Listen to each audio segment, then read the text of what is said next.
Hello and welcome to the top 5 paid strategies in a down economy. I'm John Lisbon, host today, lecturer you may say, and principal of Point It.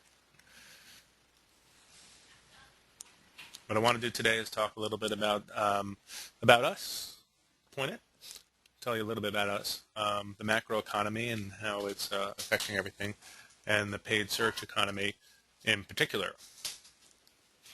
Then I'm going to go into 5 key strategies to help you stay ahead of the game.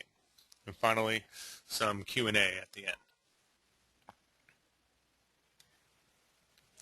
Point It is a Seattle-based search engine marketing firm servicing mid-market companies, and we were incorporated in April of 2002. There's a look at some of our team members, and this is where we are located right here. No, we have a view, but we're not really there.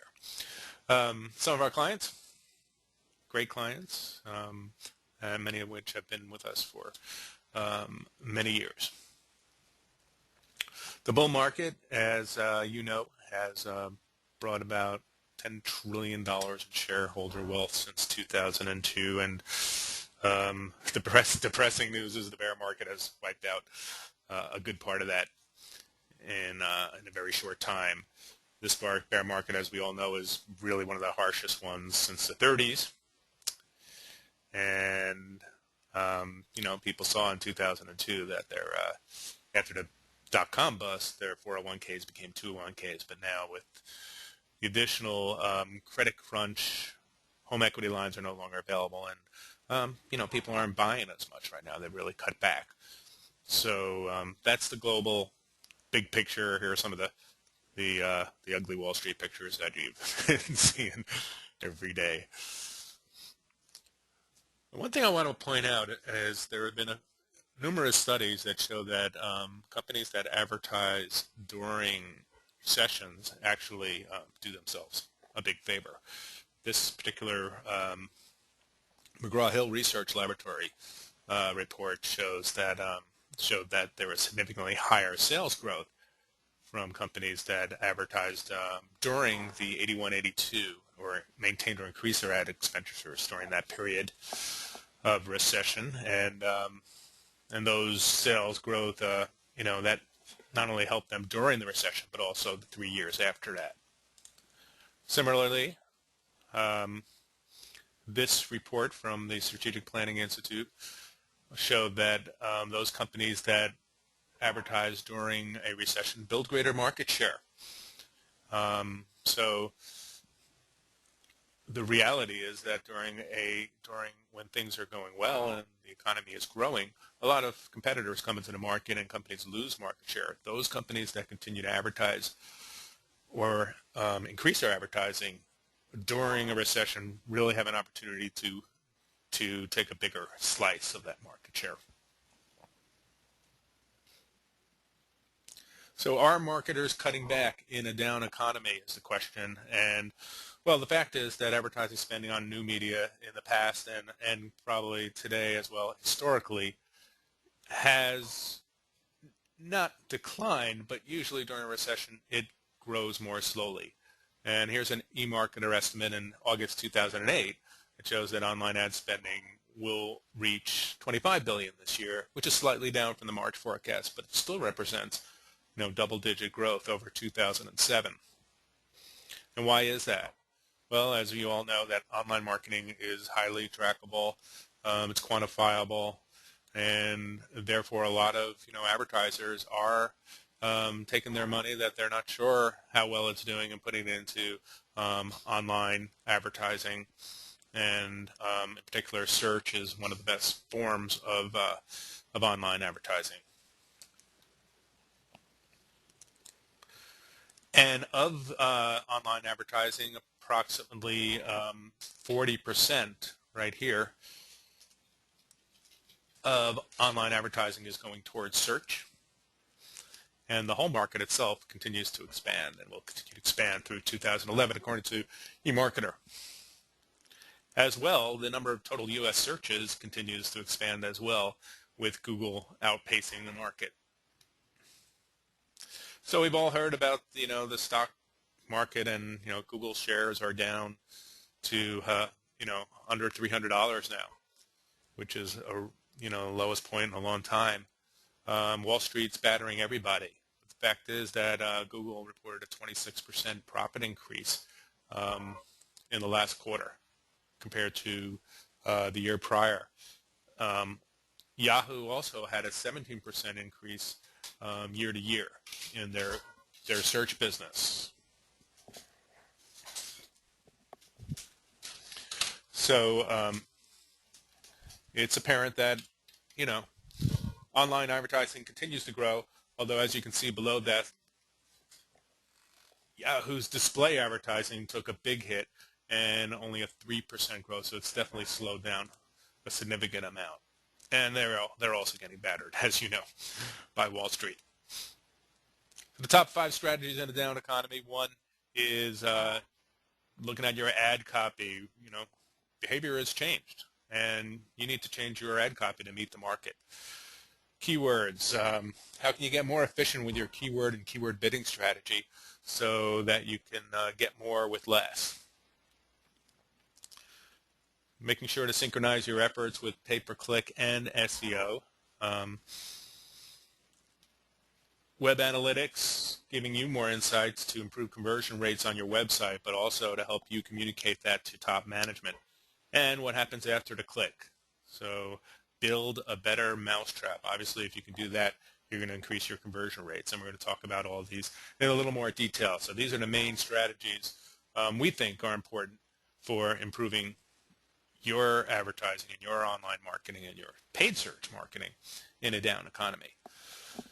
First thing to consider as far as ad copy is your action and calls to action and copy points, because right now price consciousness is in where conspicuous consumption is not. Clear benefits and messaging is in, and fluff and spin is out. People now are looking for easy ways for ease and free and easy and escapism. One thing that's always interesting typically in a recession is people like to go to movies, get away from it all for a little while. So complexity is out. And of course, you need to stand out from the crowd and demonstrate it. We'll give you some examples of what I mean by that. 72% of advertisers, according to recent ComScore study, 72% of retail consumers would seek free shipping over other types of ads. So it's very important to consider that if you're a retail advertiser, just how things have really changed in a short period of time. And I'm going to take a quick look at some ads. These are searches I did on Google recently. One on the left side for CRM software, and these are the resultant sponsored links. I did a search on holiday travel and one on shoes, just to give you a different perspective of how the ads are coming up and how, this is how it looks primarily and how difficult it is to stand out.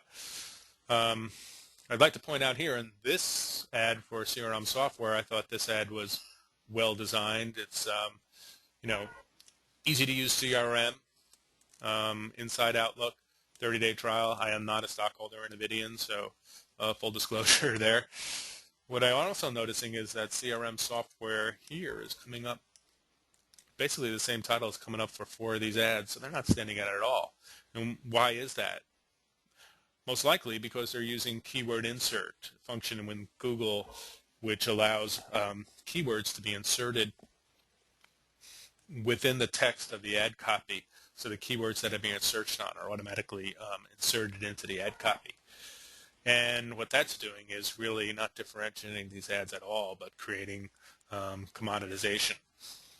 So we would recommend that you try out everything, but definitely also try out ads that are not using keyword insert and where you're basically hard coding the ad copy, and test them out. See how they do compared to other ads. Google is a great mechanism to test out. It's a great test vehicle. And you can do the same in Yahoo too, of course, and MSN.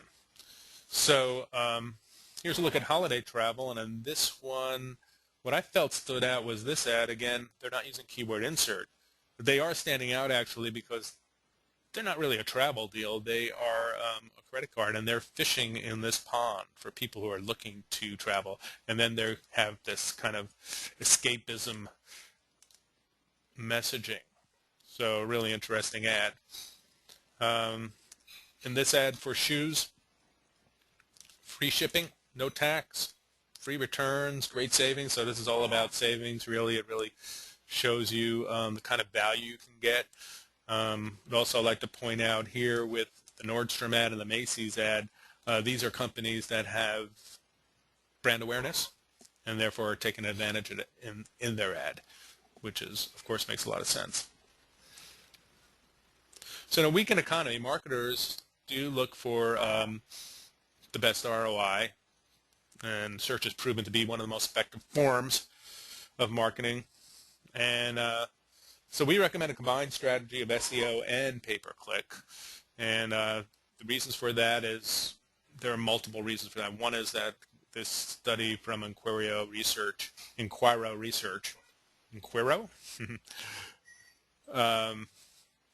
revealed a 16% increase in unaided brand recall by having brand presence in both the top sponsored and the top organic listings of a SERP. So here's an example. So here's an ad that's coming up in a search engine results page. This is for us, point it. And we have both our sponsored link, and then over here we have the organic listing that's coming up.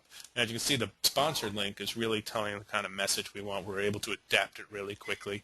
Because we're bidding on our own brand term, it's really very inexpensive because there's little competition. And we get, like I said, we get the marketing message out we want, and as well as the brand recall portion of this listing.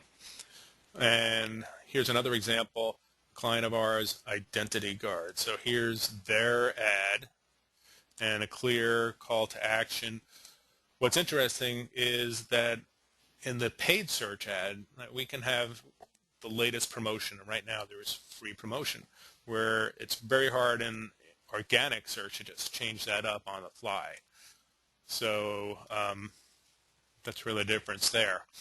And here's another example. We looked at Apple iPhone, and in this case, again, this is a clear marketing message that Apple wants to get across. It's not a purchase online, but it's more of informational. Where the organic listings are coming up with a message that probably the marketing department doesn't want at all. This is about a USB power adapter exchange program, and this one is about technical specifications. So even though they're coming up in the organic listings, they're getting the clear marketing message across in the paid search listings. As I mentioned before, it's time with budgets being slashed or really looked at and very hard, in a microscope. One of the options you have at your disposal is to kind of take a look at that long tail, which you've been building up for 6 months, 12 months, years, and culling back on it a little bit. The long tail of search, the keywords that have been built up that can drive incremental sales at a low cost, can also start getting inefficient after a while. So I'm going to give you an illustration of that in a second. Another thing to consider is controlling your ego or your boss's ego. You don't always have to be bidding number one to the number one position. It's really important to be, as most more sophisticated online marketers know, it's more important to be on the home page, on the first page, which gets about 40% more views. But being in the top position is not always the best place and the best ROI for your keywords. So control that guy. Review your negative keywords. As an example, a lot of advertisers have a negative keyword free, But with free shipping now as a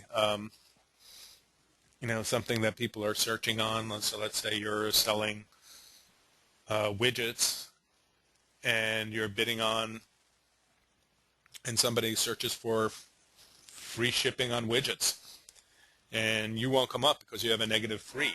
But if you had a negative for free widgets instead, well, then your ad wouldn't come up. So it's really important to review your negative keywords and make sure you're not missing out on potential business.